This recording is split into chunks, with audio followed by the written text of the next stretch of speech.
Assalamualaikum warahmatullahi wabarakatuh.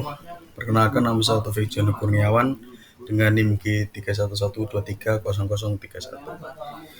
Hari ini saya akan mempresentasikan hasil makalah saya yang bertema masa idah dalam perceraian. Masuk ke latar belakang, masa idah adalah salah satu aspek penting dalam hukum pernikahan Islam yang perlu dipahami secara mendalam. Masa idah merujuk pada periode waktu yang harus dilewati oleh seseorang wanita setelah bercerai atau setelah suaminya meninggal. Sebelum ia bisa menikah lagi, hal ini bertujuan untuk memastikan kebersihan nasab dan memberikan waktu bagi wanita untuk berduka atau menyesuaikan diri dengan perubahan dalam kehidupannya. Kita masuk rumusan masalah. Rumusan masalah dalam konteks masa idah dalam perceraian, menurut hukum Islam meliputi beberapa aspek penting yang perlu dipahami secara mendalam. Pertama, pengertian masa idah dan dasar hukumnya dalam ajaran Islam perlu diklarifikasi. Yang kedua, tujuan hikmah penetapan masa idah bagi wanita yang bercerai perlu dianalisis untuk memahami kepentingan sosial, psikologis, dan hukumnya. Ketiga, jenis-jenis masa idah seperti idah talak, idah hamil, idah karena tidak haid harus tidak kelihatan. Nah, itulah. Lanjut pembahasan. Pembahasan mengenai masa idah dalam perceraian menurut hukum Islam meliputi berbagai aspek yang penting dan kompleks, ya teman-teman.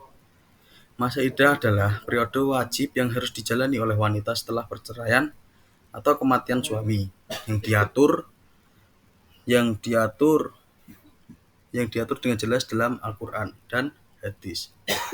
Tujuan utama daripada memberikan waktu bagi wanita untuk berkambung dan memulihkan diri, serta memberikan kesempatan bagi pasangan yang bercerai untuk mempertimbangkan kemungkinan rujuk. Next. Tujuan. Wait teman-teman.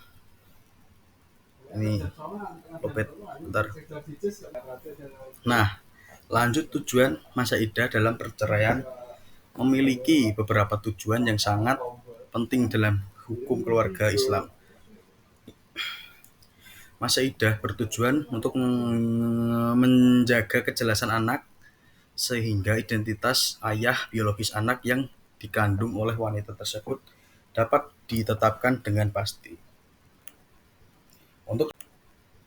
Untuk kesimpulan masa idah dalam perceraian, ialah secara keseluruhan meski masa idah memiliki nilai yang dalam tradisi hukum Islam dan memenuhi tujuan penting, perlu terus-menerus ada upaya untuk memahami konteks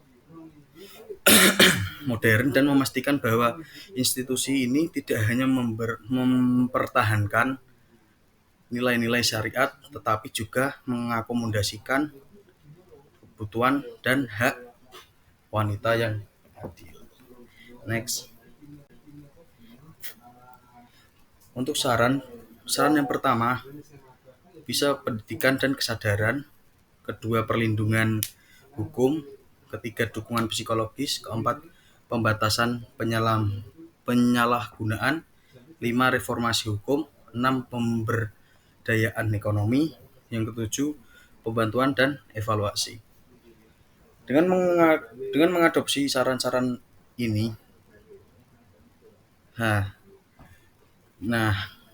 diharapkan mampu meningkatkan perlindungan dan keadilan bagi wanita dan masa idah, serta memperkuat institusi ini agar relevan dan memenuhi kebutuhan wanita muslim.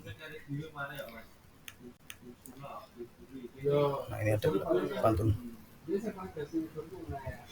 Berang-berang makan terasi. Cukup sekian dan terima kasih.